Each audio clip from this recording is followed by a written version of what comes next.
Hello and welcome back to Pop Culture Graveyard. I am Hollis. I decided to kick off the year by shaving my mustache. The first mistake of 2022. Already in the books. Not to worry, I am growing it back as we speak, but I shaved away all of the stress of 2021. Nothing but good things ahead in 2022, including this week's episode. I vowed to get a little more obscure in 2022, so today I'll be bringing you 5 overlooked rock bands. I toyed with calling them forgotten or underrated, but it didn't quite say it. All of these bands, while they were operating, had various levels of success. They are overlooked for a million reasons, but a lack of talent is not one of them. And I will be holding up an album by each of these bands that is either my favorite album by them or what I feel is the perfect introduction to them. So please join me for a furious 5 of overlooked rock artists.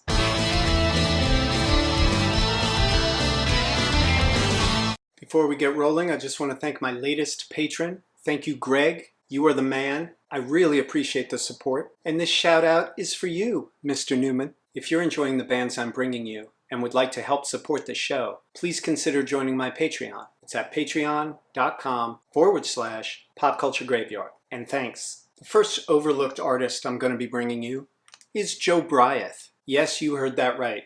Jobriath. Born Bruce Wayne Campbell in Pennsylvania, and later dubbing himself Jobriath Salisbury, this handsome young man was the first openly gay rock star. In a world where David Bowie and Mark Bolan both hinted at and played with bisexuality, Jobriath was the real deal, and was quick to call them both out as posers. Middle America met Jobriath on March 8, 1974, when he and his band appeared on the Midnight Special on NBC. He was introduced by the beautiful Gladys Night as the Act of Tomorrow, but when you see the clip, a link to which I'll be putting below, Gladys not only mispronounces his name as Jobriath, but before the introduction even begins, she's looking off in the direction of Jobriath, who's standing there in his ridiculous performance costume, and she says half to herself and half to someone off screen, "Really?" And if that's how someone in showbiz felt, imagine how Mr. and Mrs. Flyover States felt when they got a load of Jobriath in full flower. The Midnight Special was famous for playing fast and loose with the audience response in the editing room. For example, when the New York Dolls did the show, they did not go over well at all, but through studio trickery, the audience went crazy for them. Likewise with Jobriath, their guitarist later stated, the studio audience hated them. With the benefit of hindsight, though, we can all appreciate just how brilliant his performances were. Jobriath sang the songs I'm a Man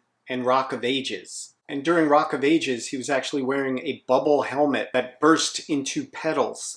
So do not sleep on that link below. Anyway, Jobriath only released 2 LPs. This is his debut LP, and the better of the 2. This was released in October of 1973, and was produced by producer extraordinaire Eddie Kramer. This LP should appeal to anyone who loves the glam-tinged rock of the 70s, and you might expect from Jobriath's reputation, as well as this cover shot, which extends to a full gatefold shot. Isn't that beautiful? That the music on it would have a full-on Ziggy Stardust sound. But that's not true. The opening track, Take Me I'm Yours, and Rock of Ages, both sound very Elton John, both vocally and in the roots rock accompaniment. So much so that I can't believe Jobriath didn't latch on with Elton John's audience. But as much as those songs evoke Elton John to me, it's not that easy to define the sound of Jobriath. World Without End is the best track that the Doobie Brothers never released in 1973, and the tracks Space Clown and Blow Away sound like Bowie-esque outtakes from the film Velvet Goldmine. This album is way ahead of its time, because the songs on the rest of this album sound like they belong in Hedwig and the Angry Inch. People were not ready for this much campy gayness on a major label in the 70s. People ran screaming from the New York Dolls just because they wore makeup. But if that scared Middle America, this terrified them. Side 2, track 1, the power slot, goes to I'm a Man, and that is the song I will be putting a link to below. If you don't like that song, you probably will not like this artist. Incidentally, this album is a white label promo bought before the vinyl resurgence and cost about $10 if I recall. This album was pressed at Sterling, and you'll notice the initials RL, which stand for Robert Ludwig, and as you would expect from a Ludwig cut album, it sounds fantastic. For more on this artist, you can check out the documentary Jobriath, A.D. Next up, Cockney Rebel. To all my friends watching in the UK, I'm sure that they're more revered than they are overlooked. But trust me when I say here in America, they are criminally underknown. Though their debut album is brilliant as well, my favorite album by Cockney Rebel is their second album, The Psycho Moto. Don't ask me what it means. This LP was released in 1974 and produced by frontman Steve Harley, seen here looking beautiful, and Alan Parsons. Finally, an Alan Parsons project I can get behind. This album peaked at number 8 on the UK chart and is probably my favorite album out of the ones I'll be holding up today. Title track, The Psycho Moto, and Mr. Soft are perfect examples of what Cockney Rebel does best. If you think Roxy Music cornered the market on gorgeous art rock epics, just listen to the song Ritz. I mentioned Velvet Goldmine when discussing Jobriath. Well, Cockney Rebel is actually on that film's soundtrack. Sort of. A few of their songs, including Tumbling Down, my favorite song by Cockney Rebel, were used in the film, though their songs were performed by the fake band in the film, The Venus in Furs, and sung by the film's lead, Jonathan Rhys-Meyers. Incidentally, members of that supergroup included Bernard Butler from Suede and Johnny Greenwood and Tom York from Radiohead. I'm going to put a link below to Tumbling Down. If you don't absolutely adore that song, then Cockney Rebel is not for you. Should not for you. Tony Montana. Okay. Up next, The Illusion. This is The Illusion's 1969 debut album. The Illusion were Long Island, New York's answer to Grand Funk Railroad. Wasn't that Blue Oyster Cult? Is that a cover or what? This had to be the same time that Eric Clapton and Cream got a permanent. It would still take Mike Brady and Greg Brady a few more years to get their permanents. Hairstyles aside, they were far more advanced musically than most of their local contemporaries. And that's mostly thanks to their exceptional guitarist, Rich Kerniglia. Though this debut album was fairly successful and pointed to better things to come, the band never managed to fully capture the fire of their incredible live show on vinyl. This self-titled LP, as well as their other 2 albums, were produced by Jeff Barry,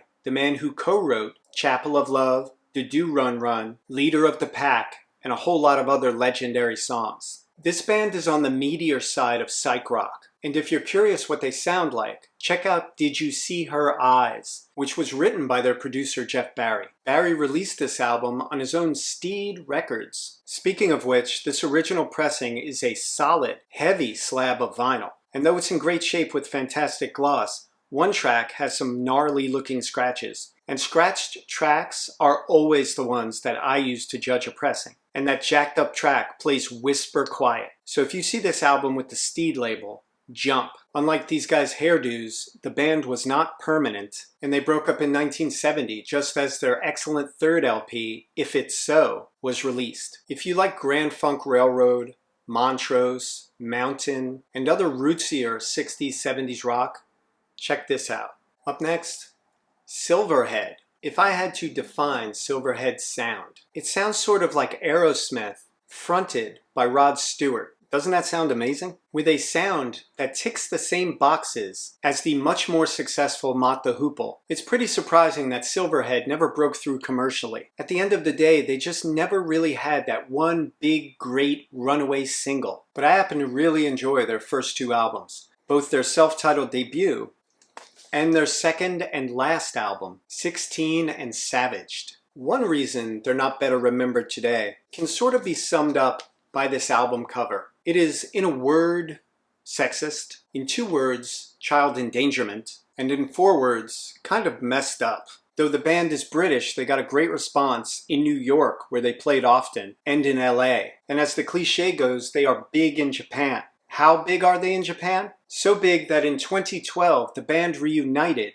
and played a successful tour of Japan. In addition to that, both of these albums are Japan pressings. You may recognize the lead singer of Silverhead. He is Michael DeBar. Yes, he was married to Pamela DeBar from 1977 through 1991. Michael went on to success in other bands, such as Detective, which got signed to Led Zeppelin's Swan Song label. He was in Checkered Past, which is a supergroup of sorts, which also featured Steve Jones of the Sex Pistols and Clem Burke of Blondie. Michael then went on to replace Robert Palmer as the vocalist of Power Station, but Michael's greatest success was probably his writing of the song Obsession, co-written with Holly Knight. The two cut the song, but it didn't do much until it was covered by Animotion, at which point it became very successful and made Michael a lot of money. But perhaps the coolest band Michael Des Barres was ever in was the Scum of the Earth, a fake punk band on WKRP in Cincinnati. Michael's character in that episode was known simply as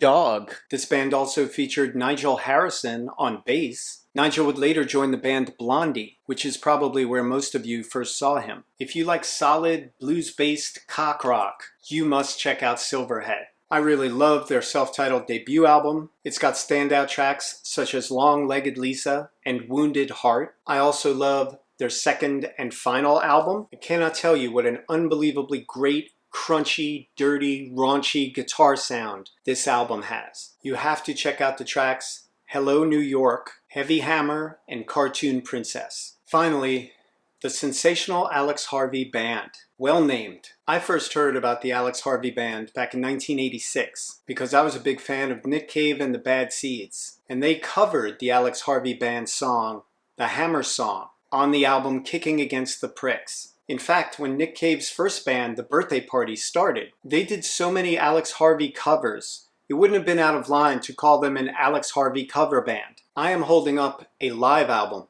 by the Alex Harvey Band because the Alex Harvey Band was a very unique concoction that was best heard live. This band musically was an odd intersection where pub rock and punk rock and prog rock all crossed paths, and it somehow made sense. This was brilliant art rock theater fronted by a football hooligan. I'm not doing them justice, but much like the Alex Harvey Band, I'm trying to paint in broad strokes. This is a band that could play on a bill with either Roxy Music or Kiss or Yes and go down well with each audience. Alex Harvey's voice is very similar to my ears to Bon Scott, the original brilliant AC/DC frontman. Backing him is guitarist Zal Clemenson, half Ace Frehley, half Phil Manzanera, who performed in full Harlequin makeup and bodysuits, cutting a truly unique figure on stage. So why aren't the Alex Harvey Band better remembered today? Well, probably because Alex Harvey died in 1982, and people tend to only remember survivors. And if you don't survive, you can't have reunions. And if you can't have reunions, you can't have a resurgence. And if you don't have a resurgence, you'll never accrue any new fans. But the Alex Harvey Band is well worth exploring,